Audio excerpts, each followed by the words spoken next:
Good afternoon, everybody. And as you all know that now again, as it happens almost every year for the past several years, Delhi again is in the grip of a very poor environmental quality, and the air pollution is again going beyond, much beyond safety limits into severe zones more often than not.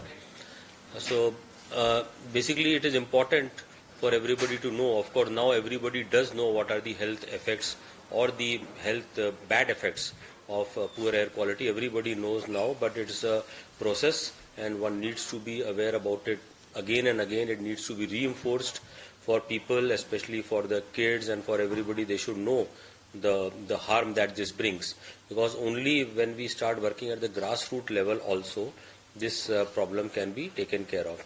As far as the problems, health effects are concerned, again now it can affect every part of the body. It goes without doubt that environmental pollution will affect every organ of the body.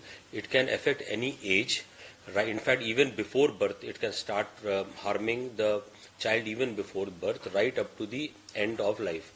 And again, there is, I think, substantial evidence, not direct, but there is evidence that it definitely reduces the lifespan, poor air quality, because of various diseases. So you all know that. Obviously, these are situations where you will not immediately connect that this disease is because of air pollution. You cannot connect. These happen over a period of time. So, but it is definitely now known that this will happen. So, respiratory diseases are the mainstay.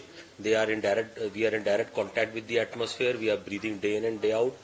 Our lungs are getting affected definitely, significantly. Number of patients are actually increasing. So, people who were previously healthy are now becoming diseased. People who are already diseased are becoming more diseased. Death rates probably are increasing because of this. So, and then there are other factors, cardiovascular factors, neurological.